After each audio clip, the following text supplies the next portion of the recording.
welcome to a brand new episode of Brew with Beckett, powered by 92 Degrees. A big thank you to 92 Degrees for powering the podcast, and make sure you head over to www.92degrees.coffee and check out everything they've got there. On today's episode, we have three amazing men, Mark Shotton, Rob Shotton and Dave Nicoll, the three founders of the excellent mental health charity, Looseheadz. I have a sit down with the guys and a really important chat all around why they felt it was important to start the charity, the issues surrounding mental health, and how you can help improve yours. So it's a really important listen, some great advice, some great stories. It was a joy to sit down with the guys. I really enjoyed it. I hope you enjoy listening to it too. And this is Brew with Beckett with Looseheadz.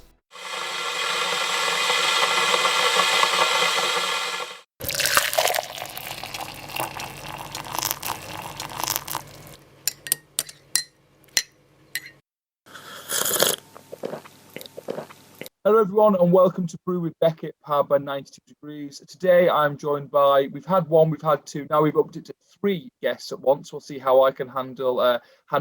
I'm joined by the three men behind the charity Looseheadz. If you don't know what Looseheadz is, they do some brilliant work and we'll get all into it today. I'm not going to explain what it is, I'll let the gents themselves explain, but I am joined by Mark Shotton, Rob Shotton and Dave Nicoll. Lads, how are you? Are we well? Yeah, very well. Thank you for letting us come on and have a yarn. Yes. I've just used the word yarn, but I think we had Lima Sopwenger on our podcast recently, and I want to start talking like a Kiwi. So I've just hang on, Rob. I've just set the time. That I think was 47 seconds it took you to drop a big name of someone you've met through Looseheadz. So that was Rob. We're obviously joined by his dad, Mark. Mark, you like to introduce yourself? Just everyone knows who everyone's voices is while they're listening to this. So how are you, Mark? You well? Yeah, good, thanks. Well, yeah, lockdown 3 is rubbish, but I think, yeah, we've all got to get through it in our own little way. I'm finding it tough, if I'm honest. I just want to see my mates. I want to go back to the rugby club. I want to sit at the bar and talk rubbish. Yeah, you end up talking rubbish on a podcast with some young bald man talking about some coffee. But no, mate, I think we all are, and it's stuff we're going to get into in much more depth and short. And also, again, not a Shotton. He is the old one out. I'm joined by Dave Nicoll. Dave, how are you, mate? I'm all right as the filling in a Shotton sandwich here. Not bad. Yeah, as Mark says, bit fed up of lockdown 3. I think they went too far with the trilogy. Bit fed up of the snow. Can't get out to walk the bloody dog properly. But yeah, it could be a lot worse. Good, mate. I'm glad you're all doing okay. So, as I said at the start, you three are the brains behind Looseheadz. Now, I could explain what it is, but I think it makes much more sense to let you. So who'd like to take the lead on explaining to the listeners who might know already or who might not know exactly what Looseheadz is? Your bag, this, isn't it, Mark? No, it's yours, Dave. I honestly heard you say it the other day, and you've mastered it, so go for it, seriously. Yeah, here we go. Well, I'll give you the 7-minute version as opposed to Mark's 3-hour epic. So we've been doing Looseheadz technically for coming up to 4 years now. So it started back in 2017. The initial conversations kind of started during the Lions tour that year. Mark had made the fairly hefty decision to hang up his old boots for quite probably the last time, although we're still hoping to get him one last run out, maybe even in a Looseheadz shirt at some point. It kind of gave him, and then sort of retrospectively myself and Rob, the opportunity to kind of reflect on what we'd done from a rugby perspective and the people we'd come across. And sort of what became clear was that, rugby had been a really good way of looking after our mental health, looking after the mental health of those people who we've sort of played alongside. But actually, away from the pitch, there were quite a few who sort of had their own personal struggles. And you kind of had that feeling of helplessness, much beyond going, oh, do you want another pint, mate? We didn't really know what to do. We felt sort of very unequipped. And, I was constantly injured, and I always knew someone would go, go to the physio for this, or you need to go to A&E for this. You go through the rehab, and there's a very sort of structured way of coming back from a physical injury. If you were feeling a bit low or, having a rough time, where the hell do you go when you're in a rugby club? So we started having some discussions and sort of bounced around a few ideas around what we might be able to do, and sort of ultimately what became clear was we'd need some money to be able to sort of have any kind of real impact. And then, like typical blokes, we did absolutely nothing for 2 years, just sat on this idea, twiddled our thumbs a bit, bounced it around with friends and family. And what we kind of kept getting back was this incredible feedback of, look, you guys have really got something here. Even though we weren't doing a lot, it was just the odd social media posts and things like that. So July 2019, week before my wedding, we go, right, let's bloody do something with this. And so lo and behold, we launched our first website, put some t-shirts and hoodies on there. We thought we might sell a couple of t-shirts and see how it goes. We were sort of planning on doing a load of testing, making sure that the whole website worked, all that side of things. And I got a notification on my phone. Somebody had bought a t-shirt, and I'm in absolute panic mode going, where the fuck's the money gone? There you go. First swear word, sorry. There it is. We're in. So straight onto the phone to Mark, check the bank account. Have we got any money in there? Thankfully, yes, it had landed, and sort of we were kind of off and away from there. And then we kind of plodded along for a few months, and we'd pretty much have a party every time somebody ordered something, which was every few days. And kind of it started building up some steam in the run up to kind of Christmas that year. And then during 2020, it just kind of seemed to explode.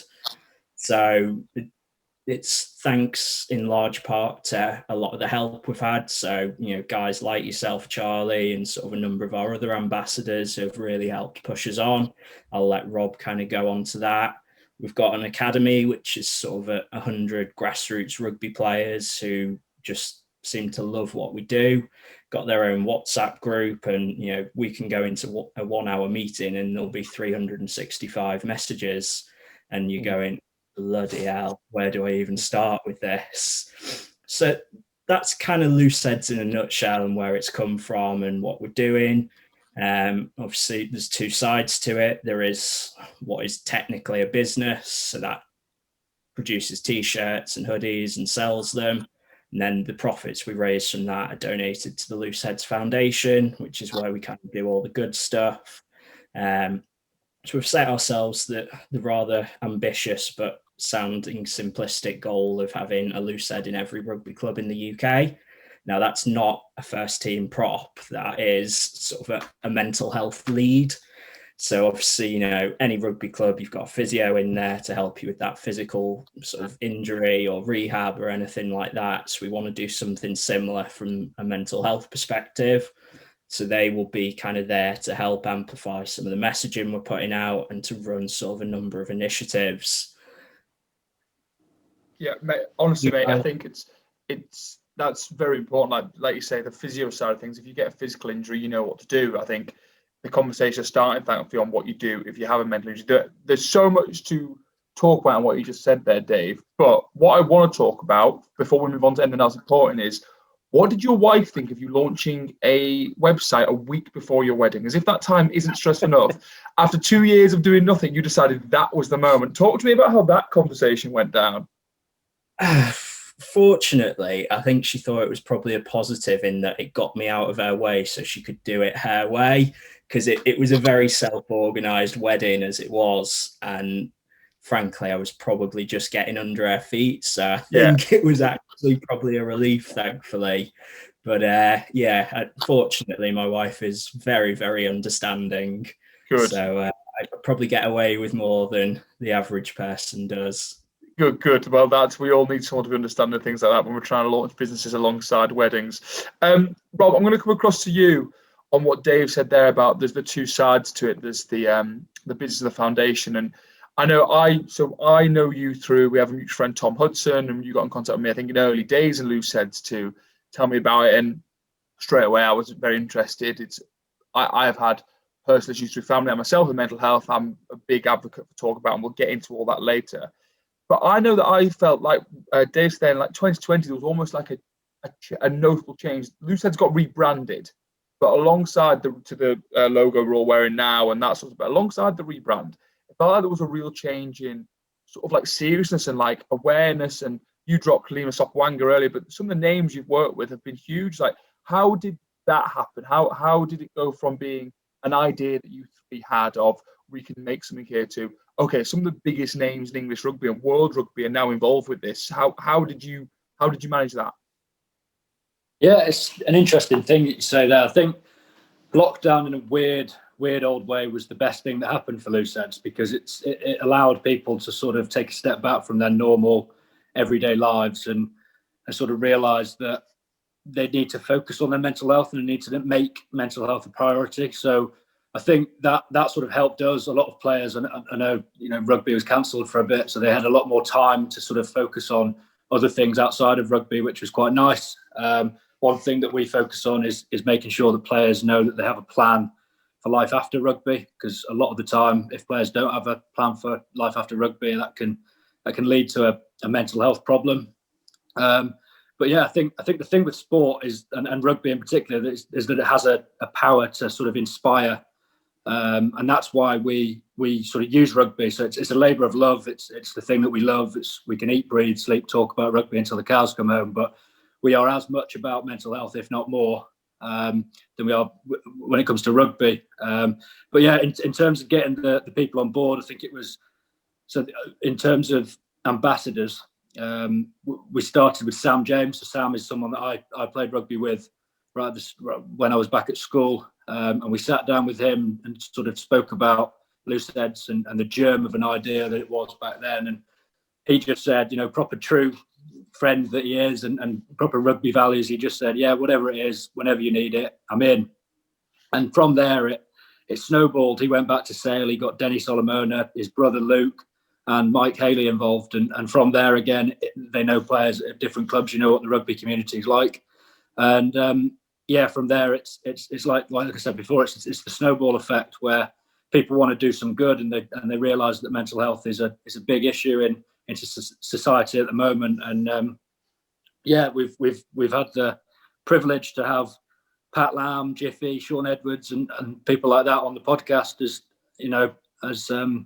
just talking around mental health and rugby, and they're just normal people, which is nice to see.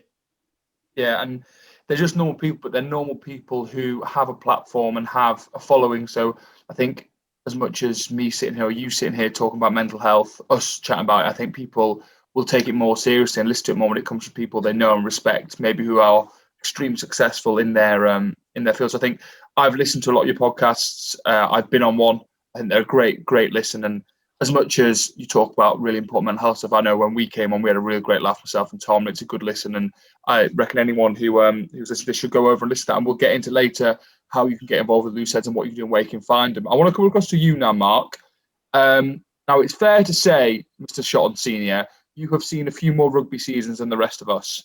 Now, I don't mean that with any disrespect, but you've seen you are a few years our senior. I want to know how you've seen the attitude towards mental health in rugby change over that time, because I think it's very interesting that I think us younger generation, we're starting to get a bit better about talking about it. I think the generation above us, our dads, aren't all the time. So I love that you're here championing this at the forefront of it.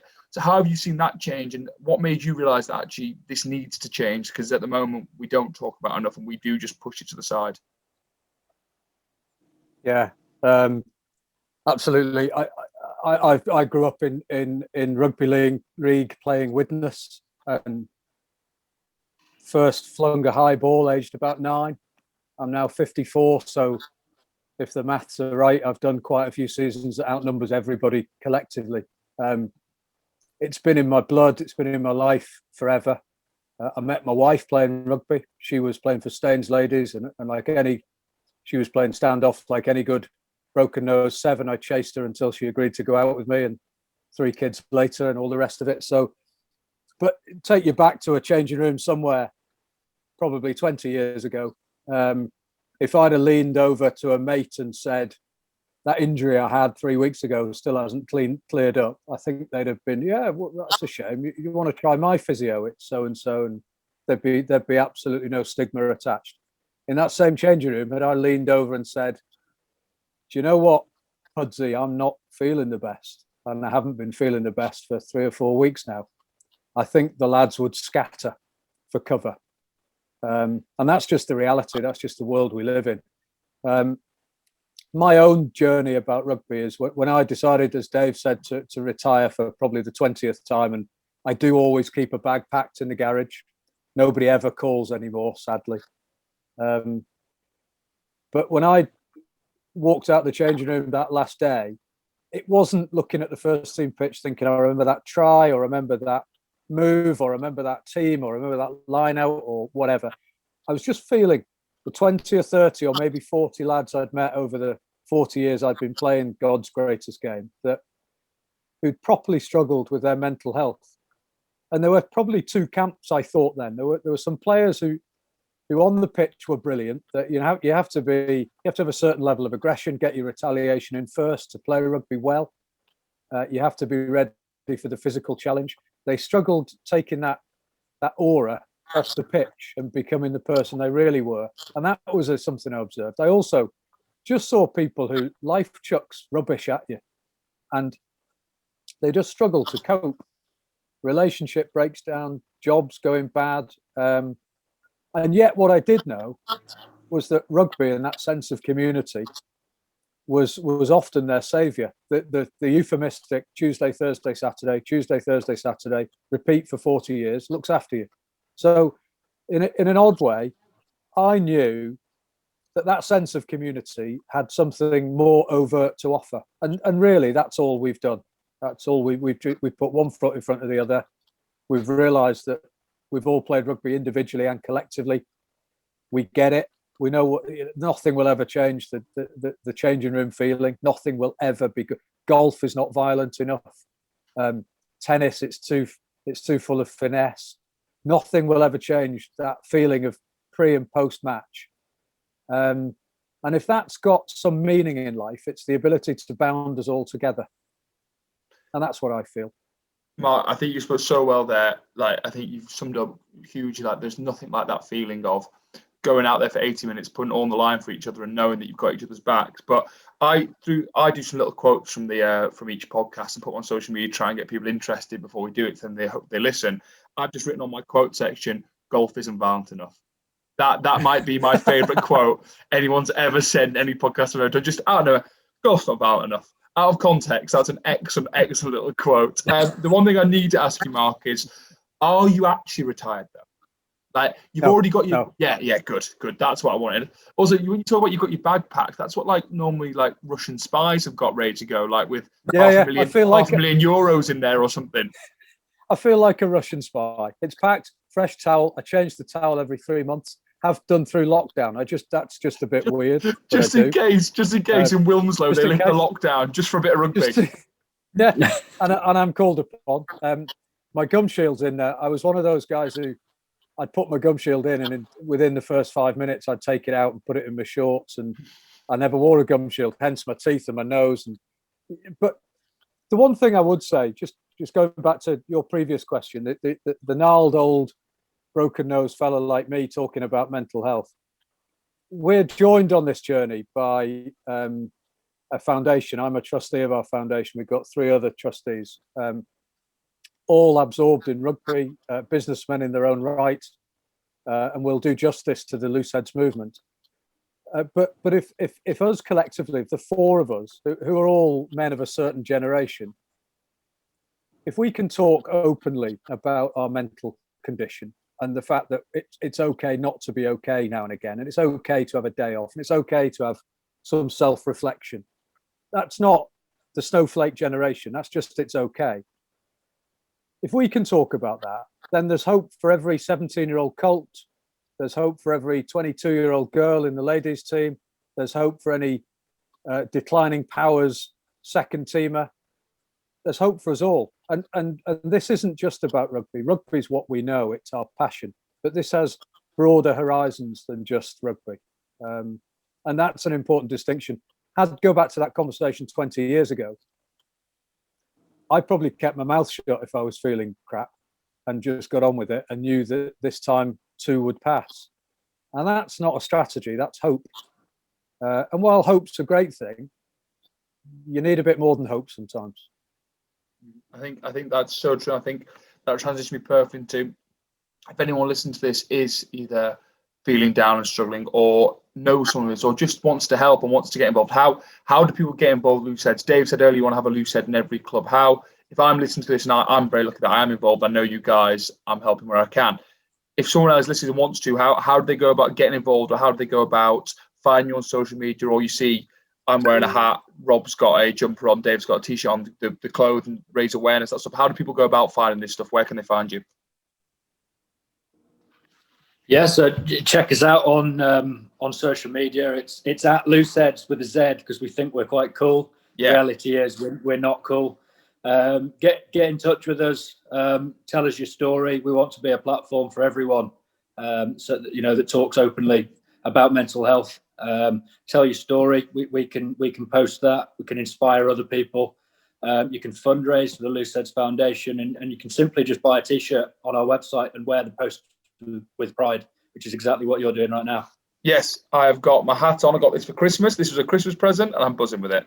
Because when you're a bald man like me, hats are essential to your life. So it's great. I posted on social media today, like, normally caps like this in my pre-season would be what I'm wearing, but at the moment my lifesaver is my Looseheads bubble, because it is so cold when I'm out training in the mornings in this weird winter pre-season.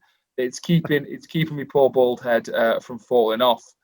I want to talk, and Looseheads will be part of this, obviously. That's what Looseheads is. I want to talk a little bit just about mental health in general, and especially with you. And Mark, you alluded to it right from the top of the show. This lockdown 3 is pretty shit. Like, let's be honest with it. Like, lockdown for everyone, it is tough. It provides its different challenges.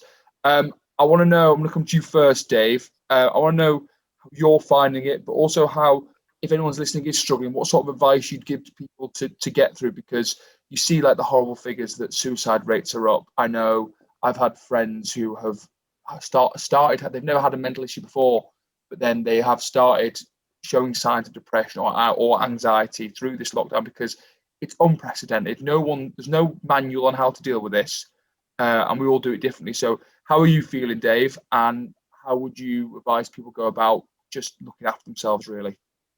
Yeah, thoroughly fed up is the honest answer. Stepping back and looking at it, I'm pretty damn lucky in the grand scheme of things. Got a relatively stable income. I've got a 4-month-old baby to keep me occupied with screaming during the night because he's teething. So, there's a lot of positive stuff around. I've got a dog, so I can get out walking with him.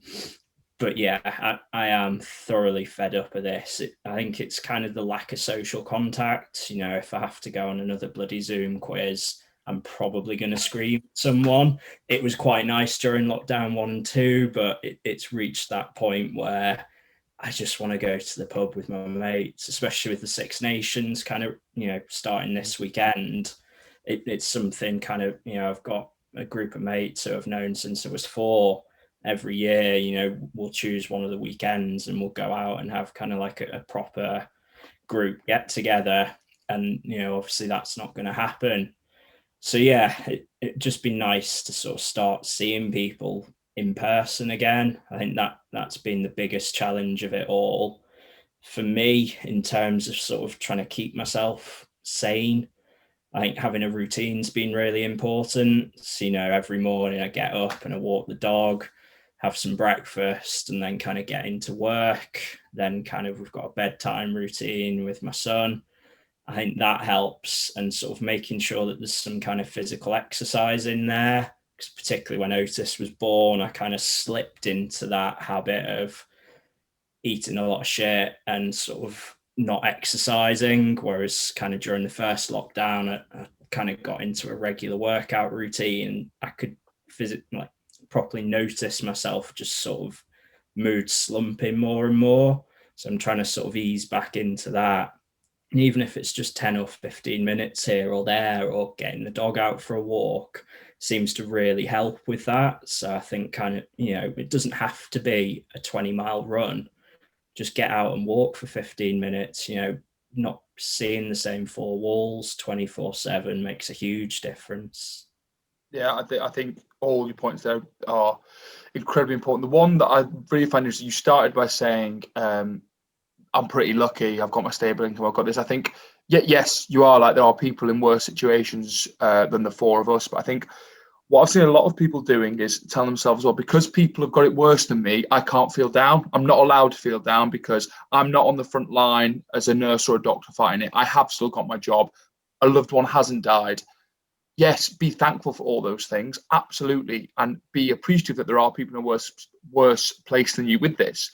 But it doesn't mean you're not allowed to feel down and not be okay. Like, anyone who feels fine through this, they are the exception that proves the rule. It's affecting everyone, and I'm incredibly lucky. I made my Premiership debut. I got a new gig at Gloucester. I then left Gloucester. I've got another new contract at Ampton. I've had 2 new jobs through the pandemic. I've been incredibly fortunate, but I still feel shit sometimes. Like, you're allowed to. So I think that's a really important thing. Same question to you, Rob. How are you feeling? Because I think, first of all, like, it's important we ask each other how we're feeling. Let's not shy away from that question. Asking people, how you guys talk about it all the time. Asking, are you okay? But actually asking again, because everyone says yes the first time. No one, if you ask someone if they're okay and they go no, first up, they're in a really bad place. It's the second time you ask that normally people open up. So how are you, Rob? And how are you dealing with all this? And what would you advise other people to do? Is it different from Dave, or are you looking a similar way? Spot on with the ask twice stuff. Spot on. Similar to Dave.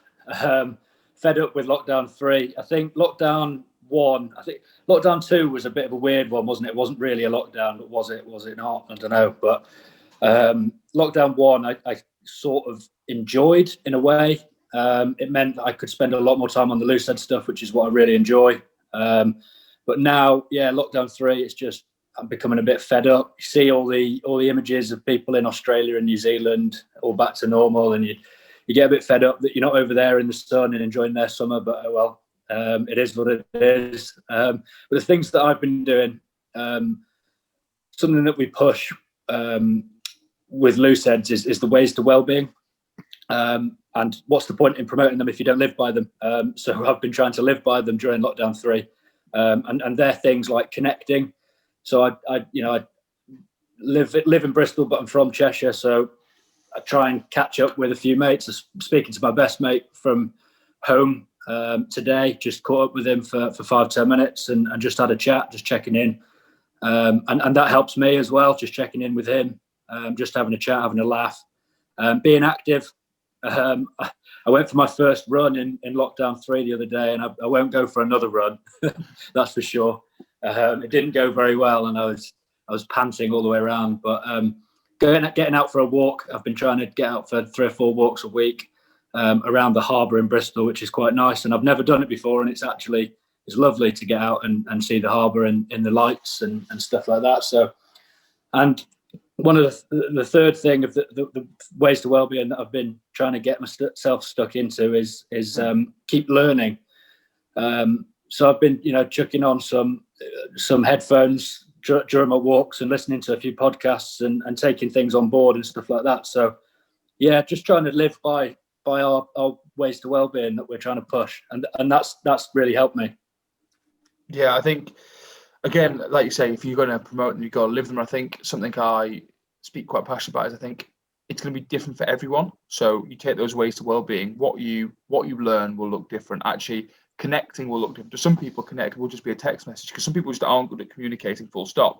Some people, it'll be an hour-long FaceTime, because that's how and it's just how everyone will deal with it differently. Like you say, the exercise, whether it's a walk, whether it's a run, whether it's a 10-minute run, whether it's a 10-hour run, whatever, everyone is different. Like, I think it's finding what works for you. And like I wrote an article for Talk About You, and I think it comes from, I'm almost institutionalized by being a professional player. Routine for me is everything. So I get up at the same time every morning. I start my day with a black coffee in the same mug every morning. Like, it's bordering on OCD. And by bordering, I mean it probably is. But that's what works for me. If you ask my girlfriend to do that, who I live with, she would implode, because we're different people. Like, so it's finding what works for you very much so. Mark, I'm going to come to you with the exact same question. You alluded at the start straight away that you're royally fed up with lockdown right now and stuff like that. Are you okay? How are you doing? You tell me off air about your killer weights routine you're in as well, actually, in the kitchen. which you were telling me about. So maybe you can allude a little bit to that. But no, are you doing okay? The same as all of us, I think. But my overbearing feeling is that in the last 12 months, the world went and got itself in an awful rush, and I'm not absolutely certain it knew where it was going. And this self-imposed slowdown has made me realise what's actually important in life. And Dave's spot on that we're not living in a tower block, and life could be a whole lot worse. And I feel very sorry for those people, especially if they're 17 and 18, because those years don't come back. You can't be bonkers and 17 again, as I'm glad I wasn't. But actually, the things that matter to me are being able to see my 7 or 8 very, very close friends and be 8 years old again with them. And that's what matters to me. It's not, chasing these material dreams. It's probably been a wake-up call for me in the last 12 months. And I think Rob sort of alluded to it a little. I've got a day job. I've got a couple of day jobs in a way. But Looseheadz is comfortably the best thing I do because it's so fulfilling. And that's my take from it all. Can't wait for the damn thing to end. Want to go down the rugby club. Want to slag off the first team for being prima donnas. Want to sit there and say, in my day, it was better than this, and get slowly drunk with my mates. Yeah, I think so. I've said it. I'm not. Rugby lads have this stigma, this reputation of being huge drinkers. I'm not one who's mad for a night out. But I want to be off my tits in a club at 2:00 with music that I don't really enjoy. That I'm saying it's too loud. I can't have a conversation. We're just having a laugh with my mates. I want to go for 1 pint and my lunch at 1:00 in a beer garden in summer, and suddenly it's 11 p.m. and myself and Tom Hudson are crawling home, and we don't really understand how it's happened. I want these things, and we just having normality ripped away from us, I think, has made us appreciate that. And I just hope when we do get it back, we go back in the right way, and people don't take it for granted ever again, because I think having it all taken away has made me realise how special having those relationships, having those times are. You're listening to the Brew with Beckett podcast, powered by 92 Degrees. Now, powered by 92 Degrees isn't just some snazzy catchphrase the guys at 92 came up with. They genuinely live it, and I want to take this moment to thank them for all the support they've given us. This podcast is quite literally powered by them, and without their support would never have happened. Now, as well as the support they give the podcast, I myself am personally powered by 92 Degrees in the shape of the caffeine in their coffee. Every day I start my day with a 92 Degrees coffee. And if you want to be powered by 92 Degrees like I am, make sure you head over to their Instagram at 92degrees.coffee, their Twitter at 92degrees_, or their website www.92degrees.coffee, because over there they've got your beans, your subscriptions, your keep cups, independent coffee guides, your AeroPresses, and anything else any of you coffee lovers could need to get you through your day. When you're there, make sure you use the code BWB20 to get 20% off whatever you buy. That's BWB20 for 20% off. We're powered by 92 Degrees, and you can be too. I think we're going to move on to hopefully not a more important list, because I think this will be the most important stuff we talk about all today, because it's so important, but a more hopefully jovial part of the podcast, where we're going to have a bit more fun and a bit of a laugh, I think. And guys, jump in if you want at any point, but I think from my experiences, both personally with myself and people I know and love and care about, the most important thing is just to talk. Like, if you're feeling down, reach out to them. It doesn't matter if it's a DM to the lads at Looseheadz, they'll be there. I know they will. Whether it's to your best mate, your partner, your mum, your dad, your brother, your sister, anyone, just talk to someone, because I think the most dangerous thing is people get in their own head and they think they're alone, especially at the moment, and then that's when bad things can happen and we can spiral. And you never are. You're never alone. There's always someone who will talk to you and listen. So that would be my big takeaway from this is just talk to people, please. It's okay to ask for help. Just go out there and do it, because 6 months down the line, you look back and go, "Thank fuck I did that," because actually I was going the wrong way, and I might not have been here to see what I'm doing now. But unless anyone else has anything really important they think they'd like to say on mental health and stuff, I'm happy. We'll move on to some a bit more fun. Is there anything else anyone wants to say, or happy You days? said it all there, Charlie. Oh, cheers, Mark. Yeah. Thank you so. Hit the nail on the head there.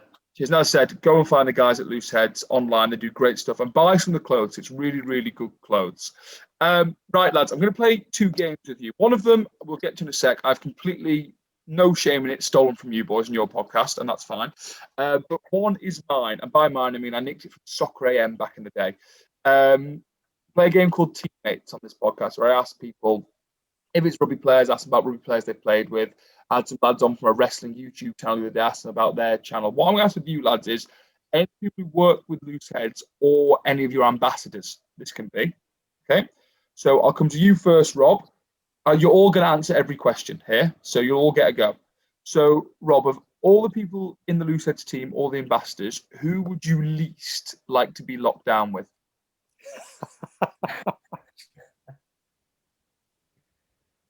Jeez.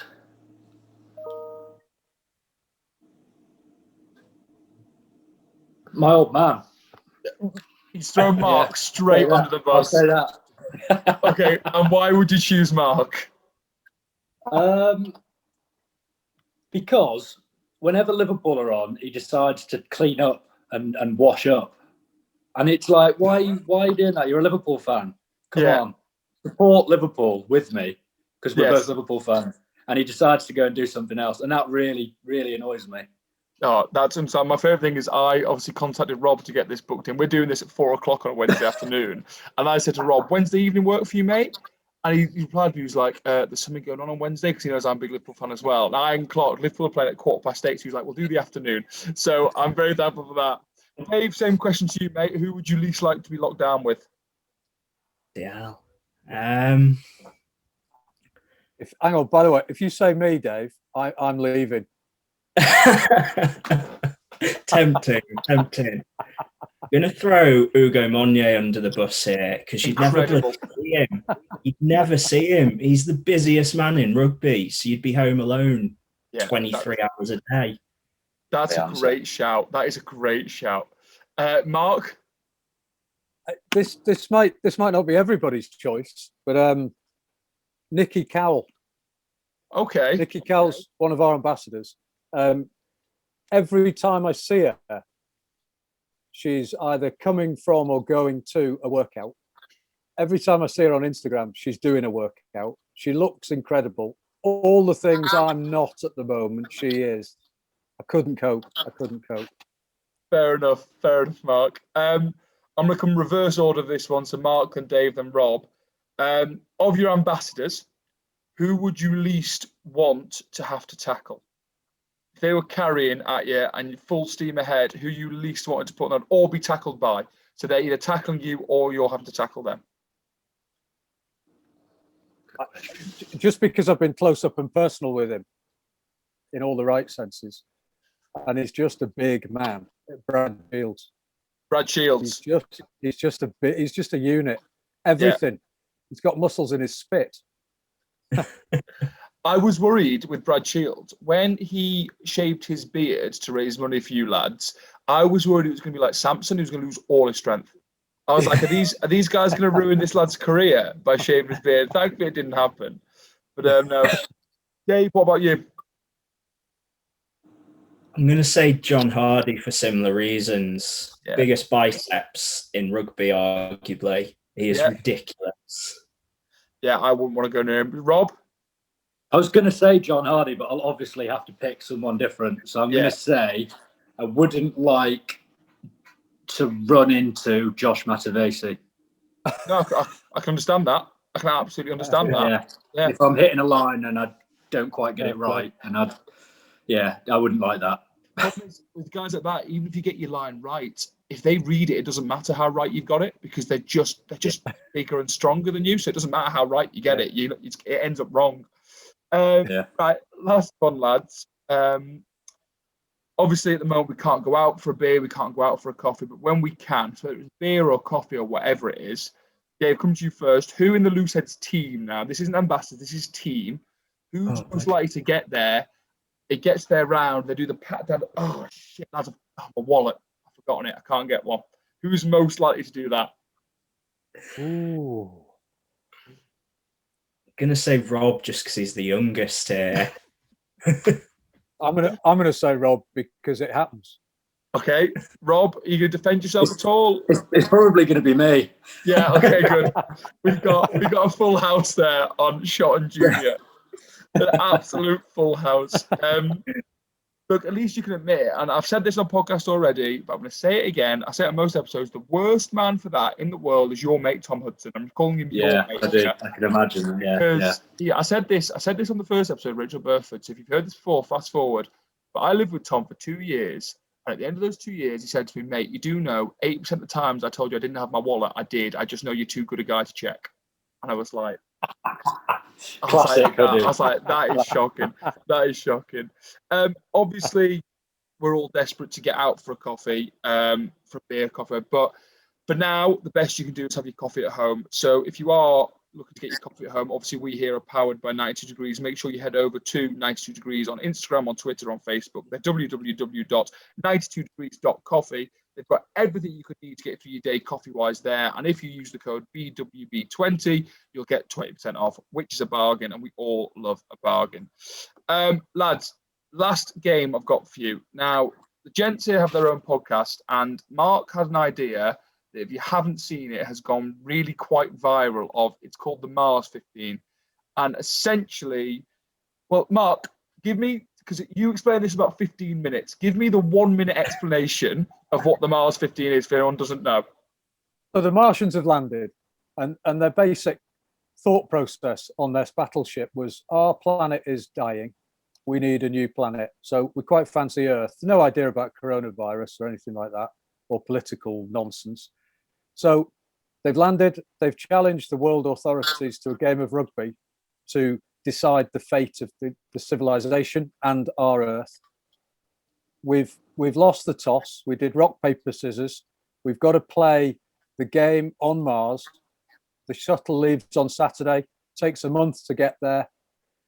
Because it's a little bonkers, you can have any player, any gender, any era. Pick your team to beat Mars. And it's honestly the best fun. And you can go on their Instagram and see the teams people have picked. You can go and listen to their episodes and listen to people explain it. Now, I'm not saying that mine and Tom Hudson's was the best team and the best episode of your podcast. But what I am saying is that if I was going to listen to podcasts, that's where I'd start. So I've nicked your idea. Just to put in there, we got a reply from the Beast. We did. Yeah, we did. We picked him at tight end, and he replied on Twitter. It was excellent. And that's that I really love with it. People go two different ways. People pick their best rugby team, or people pick their best for a laugh. And Tom and I definitely went down the having a laugh line. We saw, who was it recently who nicked our kit map? Who took Tony Stark when we'd already taken him? Lima, wasn't it? I think. Yeah, your mate Lima, Rob. Honestly, Tom never texts. Tom never texts me first. He texted me. She was that way on Instagram. And he said, "Is he taking the piss here? He's nicked our kit map." So essentially, what I've done, I emailed the lads today. I've nicked their complete idea. I've changed its name to the Looseheadz 15.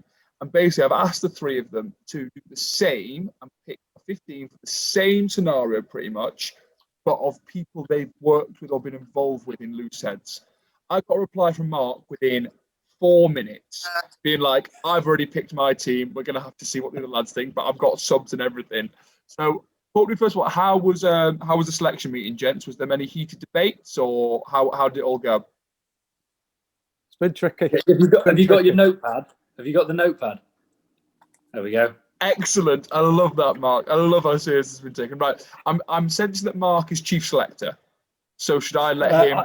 Should I let him take the reins on announcing the team to face the Martians on behalf of Looseheadz? I think that's a good shout. Right. This is brilliant. What a great question. Thank you, Charlie, for asking us this. Hang on. He's gone, what a great question. It's his question. I've just rebranded it. Charlie, what a really great idea. Honestly, you've absolutely nailed this. It's your idea, Mark. So come on. Right, okay. So yes, you're welcome. I've asked your own great question to you. So I've had great fun, and I've co-opted Rob and Dave onto our selection committee. I have to say they've let me down. So I've had to overrule them on a number of instances. Now, hang on. Dave and Rob, are you aware of this, or is it the first you're hearing live on air that you've been I overruled? think this might be Mark trying to get his own back for us overruling him on the combined Looseheadz Mars 15 when we didn't choose Jonathan Davis from 1 to 15. Yeah. So with no further ado, so I'll go through this, a tale about each one and why, and I think that's important. I do run the risk because there's 15 and a kit man, water boy, coach and a manager, of upsetting a lot of people who've helped us along the way. So my apologies in advance. However, I'll try and mention everybody who's really helped us, and there's been many, many people.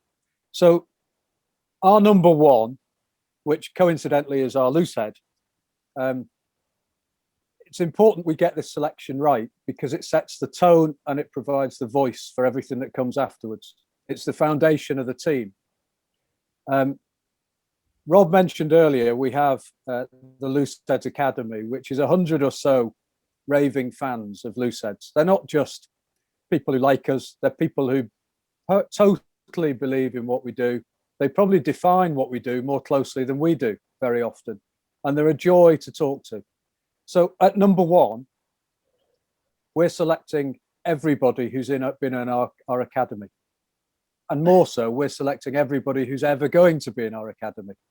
I like that we've gone for strength in numbers. We're just gonna have more players than the Martians. Okay, no, I will let you have that selection because they've all done such brilliant work. Yes, you can have hundreds of people wearing the number one shirt. They can take it in turns. They can do 30 seconds each. It's a rolling sub. It's a rolling sub. Okay, hooker. At hooker, we've talked to some brilliant people over the years. Dane Coles, we interviewed him very early in the morning, late at night for him. Just wow. Brad Shields facilitated that, but you glimpse into the world of a winner, a steely-eyed winner, and that's sort of quite spine-tingling for an old lag like me. But my and our, because I've enforced this selection, is somebody that defines the pre-match, the post-match, and most of it during the match. Somebody who sets the tone in the changing room. Will have a word for everybody, and that word will be the right thing to say at the right time. And it's Tom Cruise. Yeah, good call. Technically a great hooker, but Stockport's finest, great guy. And for us, a drop of a hat, he'll do anything for us, and it's brilliant to know. Completing the front row at Tight Head, we did a podcast with this chap. Absolutely no nonsense. Played his rugby in a no nonsense manner. No frills, no airs, no graces. Knew his job, got on with his job. Was probably, for a period of maybe 4 to 6 years, the world's best at doing this job. And it is often copied, never really matched. But Adam Jones. Adam Jones, often copied, never matched. Didn't quite get his name right the first time, but got there the second. Adam Jones. And he'll never forgive me for this. No, I can't actually. We've all sworn this with this podcast. I can't use the actual word I used because it was one of my worst moments on the pitch. I played him in an A-League game, and I called him a fat old lazy something. And honestly, I had no need to whatsoever. It was one of my worst moments. And Rich Tibbard came up to me 2 days later and said, "Did you call Jonesy this?" I said, "Yeah." He said, "He's not happy about it. He's not impressed." So if you are listening, Adam, sorry about that one. That wasn't very kind of me. Right, Mark, roll me into the engine room, my favourite place. Roll me in there. The heartbeat of any good team. We will take you into the engine room. These two guys will work in tandem together. One's much more experienced than the other, but we're relying on the more experienced to bring the younger one through. Okay. Number 4, somebody who we've not come into contact a great deal with, but every time we do come into contact with, he's absolutely brilliant. Somebody who never, ever lets you down on the pitch. Somebody who understands rugby from the ground up, having been brought up in one of the finest rugby clubs in the land. Our number 4 is you, Charlie. Well, that's very kind, and that's all we've got time for on this episode of Brew with Beckett. So we'll end there. No. Oh well, Mark, that's very kind. You I was raised on the Fire Rugby Club's land in Waterloo Rugby Club, where you still run out through the bar, which is amazing. Yes. But I feel that the Martians will look at number 4 now and say, "There's the weak link in the side. We can exploit him. We can exploit him." I feel like we've maybe put the world in jeopardy with that selection. Thank you very much. Who am I packing down next to, though? So another guy that we've known for quite a while. I've probably known this chap for probably 10 years. Rob's known him for a similar time. At the drop of a hat, and I'll say this a lot, he would do anything for you. He's somebody who we're going to play out of position in the second row, but Charlie, you're going to bring him on. Okay. You'll understand when I get to the back row the very fact that he'll be able to roll with the punches and get on with it. Okay. His special, unique skill with the Martians is probably being able to talk them to death. And our second row with you is Chris Heel. Okay, Chris is coming in the row with me. Chris Heel from Talking Rugby Union, who presents your Looseheadz podcast, is coming in the row with me. Excellent. I'll take Chris quite literally to my wing and look after him there. Excellent. Okay, yeah, I need to know who's pushed him out of the back row. How has he not made it into there? Right. So the back row is probably an all-international. Well, it is an all-international back row. Number 6, we've mentioned him before. When we shaved his beard off, it's Brad Shields. He was so magnanimous with that. He is such a lovely guy, a gentle giant who puts the fear of God into you. Rob and I did a photo shoot down at Wasps, and Brad and Tom Cruise were there.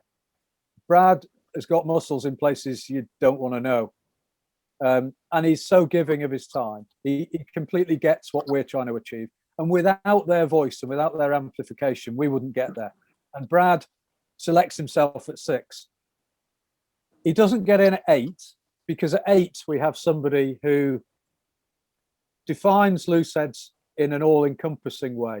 The things he does are selfless. He puts other people first. Allows the team to get on with it. And if there's anything to be celebrated, it's not him celebrating it. If there's anything to put right, he's usually the guy who puts it right. So our 8 is Dave Nicoll. Okay, yes. Yes, done. Dave, excellent. Dave, did you pick yourself over Brad Shields? I didn't have a choice in that. Good. No, I'm more than happy with that selection 8. Who's over the ball at 7, Mark? So my old position, we've got a number of people we could. Hang on, is he not picked himself? No. Okay. He's this. So I like my 7s to be antisocial, first to the bar, probably fighting on the way. I like them to be on their own in the bar, probably headbutting some wall. I don't like 7s to be big thinkers. Yeah. Probably why I love John Hardy in the way he plays rugby, but we've not selected John Hardy. John Hardy's going to have to find a place on, and that's going to be a tough conversation for me to have with him, because at Looseheadz we're blessed with quite a good selection of properly broken noses. I have 7 of them. The last of my broken noses actually straightened it, which I was very thankful for, and bought the guy a pint. However, the broken-nosed 7 we have takes broken noses to a new level, and it's Jack Berger. Excellent. Yeah, he's one of the best. Just a flat nose, a mental Namibian on the open side flank. Rob, you've been very silent through all this. Your dad has completely taken over, and Will for the backs. Anything you'd like to add to the pack selection? Were you any you didn't agree with, you wanted in there, or are you happy with that 8 you're rolling out? I say 8. You're 108.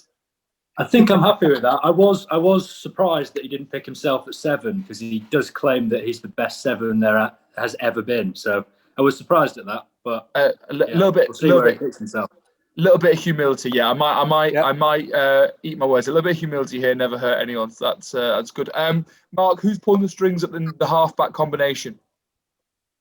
So the halfbacks, it's tough. The selecting a team is very tough here. So we've been helped on our journey, and this is the whole ethos of the question, and it's a brilliant question because it made me really think about those people who've just a bit like yourself, who get it instantly and say, yeah, where can I help? He didn't make the cut, but Callum Brayley, former teammate of yours, is somebody who absolutely fits that bill. We haven't selected Callum, but I want to make a special mention of him because the person that's edged him out, I don't think he'd have an issue with. But it's England's captain, World Cup winner, Mo Hunt. She came on a podcast with us. She's just rugbyness personified. She's smiley, happy, steely. She's all those things. I can imagine she's quite chomsy, which every nine should be. So Mo Hunt gets the nod. Yeah, Mo's. I know Mo. I know Mo. She's excellent. Yeah, she's excellent, and Cal would have no issue with that. I'm lucky enough to know them both. And at 10, to talk about these names, for me, being a broken nose 7 but frustrated 10 really, and would have been the best 10 as well if I'd have chosen that position. However, we've been blessed to have people like Gareth Anscombe, more latterly Callum Sheedy. The week leading up to the podcast we did with Jonathan Davis, my ultimate rugby hero, was I had a course of Valium to be able to get onto that. But just wow, I got to pinch myself about this. Of all of those people, actually, Callum Sheedy gets the nod. Because there's a guy making his way now in the Welsh team. But when we did a podcast with him, you look through the lens of a professional rugby player and you think, you mentioned it earlier about the commitment and the regularity and the injuries that come.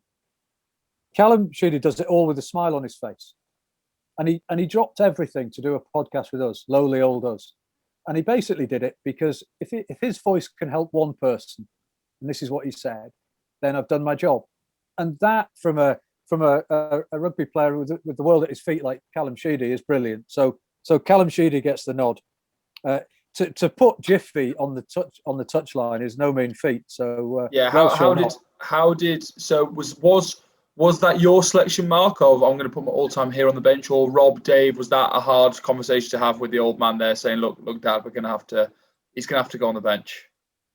Oh, that was a decision just made, I think, just then, because Jiffy was in it. Jiffy was in at 10. Jiffy was in at 10. I don't think he's Jiffy's probably next to the number 10 on your notes right now, and you've just made that decision. So there we go. Yeah. Well, Jiffy didn't have a good week training, so he's out. And you know what? That. As a player, Mark, all you can be asked is be picked on how you performed in training. If you're picking on form, I'm happy. Midfield. Yeah. So midfield. So I again, it's a very personal view, but I like my 12s to be 12s and my 13s to be 13s. I don't think you can mix the two. So at 12, we've got two big contenders, both ambassadors. So Kat Crane, who plays for Sale, and Amber Reid, who plays for Bristol Bears. Yeah. Now, Kat, as brilliant as she is, and she'd do anything for us, she would be the first to admit that Amber Reid would probably get the experience nod. And don't forget, we're going to Mars to win this game. So Kat will be on the bench and Amber Reid will be in the centre. Yeah, excellent choice. Outside her, this is a really tough one, very personally for me. The two guys in contention are Sam James, our very first ambassador. What a guy! What a guy! Why Eddie Jones hasn't got Sam James in his notepad, I don't know. But a brilliant rugbyness guy. I played rugby with his dad. I know exactly where the talent comes from. His mum, definitely from his mum. And the other guy is our the patron of our foundation, where I thought he played his best rugby in the centre, which is Sean Edwards. Oh, this is a tough call, because I was thinking when you were talking about Sam James, I was like, who's even going to come close to Sam James? But it's a tough one. I would have wanted to be making this call. So was this a 2-1 split on the vote, or was this how do we decide on this tough call? Well, I went for Sam. Okay, and there it is. There it is. Were you happy with that, Dave? Dave, were you happy with Sam? Yeah, I don't think you can argue with that. I think Sam has been incredibly giving with his time. And like Rob said at the beginning, he was the first ambassador. And without him, I don't think we'd be anywhere near where we are today. He's also an outstanding rugby player. But just do me a favour. Next time any of you speak to him, as a man who has no hair, ask him what the fuck he's doing with it. What is he doing? I'd kill for hair. And I see people prattling about with it like that. No. What's your back three? Where's the X factor on this side coming from? So we got loads to choose from. 11, 14 and 15. A real special mention for another outstanding human being who's really helped us, which is Sydney Gregson. Whatever we've asked her to do, she's there. She threw an idea at us about 6 weeks ago about doing some scrunchies for the ladies players. We've turned it around and we've done that. She's brilliant. Alex Lewington, somebody who approached us, saw what we were doing. Can I help anywhere? What a player. To keep your place on the wing with an expansive rugby game at Saracens, you've got to be some player. And Alex is that player.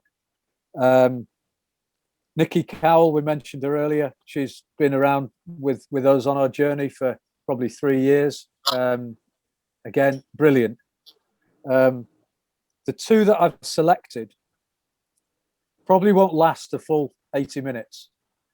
Okay. First one is Ugo Monye. Yeah. Ugo Monye, he'll come on and then BT or some investment bank will take him off. So we'll need a good winging bench.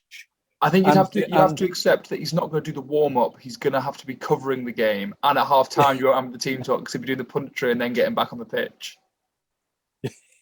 Bring him on for the drop goal at the end. Yeah, from the touchline. From the touchline. And then the other guys is, you mentioned it earlier, humility. Humility is something that either we have in life or it will come and find us. When we did a podcast with this guy, it was just jaw-dropping for me. Somebody who then kindly volunteered to join one of our panels as an advisory panel, somebody who's been in and around the game, somebody who's in a Venn diagram on his own, an Englishman who's played for England and scored a try at Eden Park. And Topsy Ojo, I think, has to be in this team. Yeah. What a lovely guy. Finishing the 15,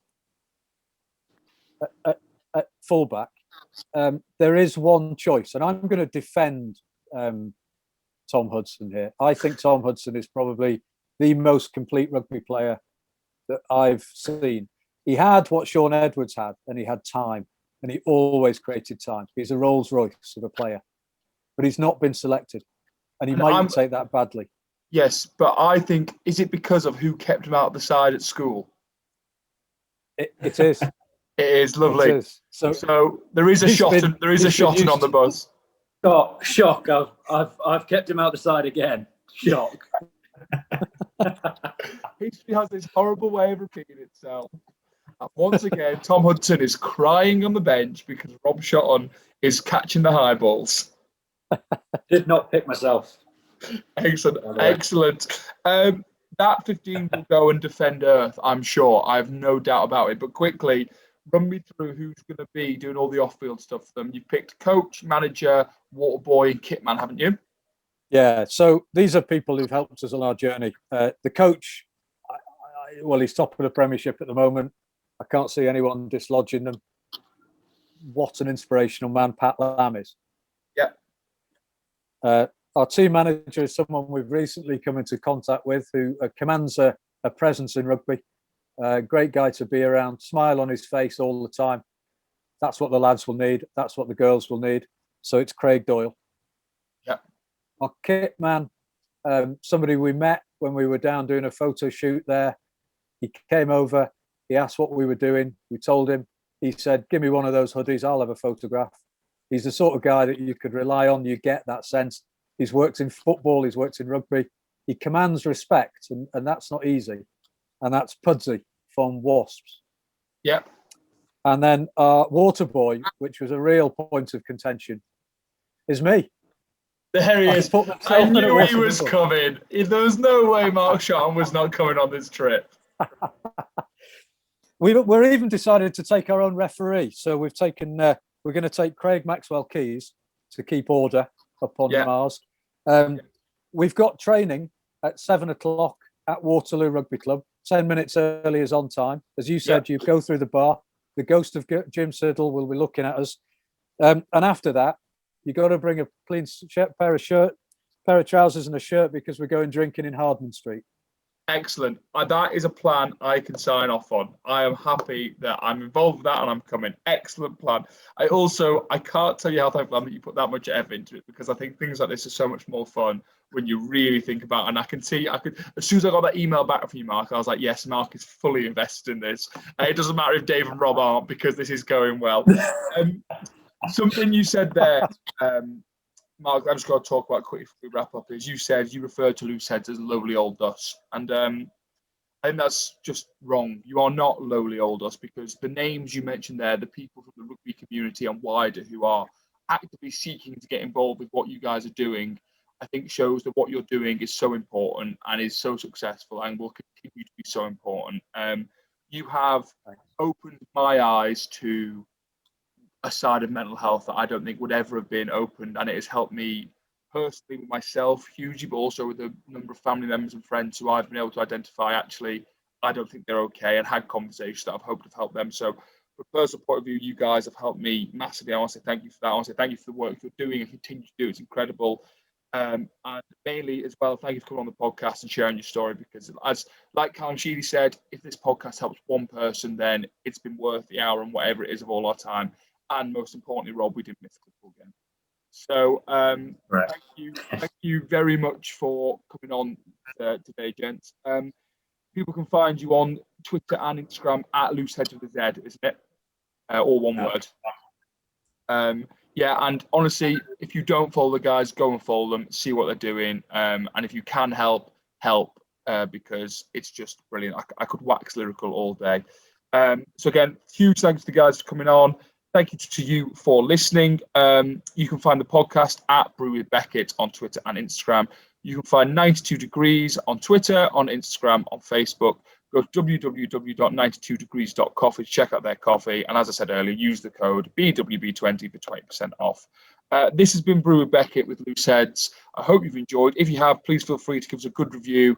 Give us a nice star rating. I'll be honest, I don't understand how it helps us, but I hear podcasts who are much better than me say it helps them. So if you want to do that for us, that'd be great as well.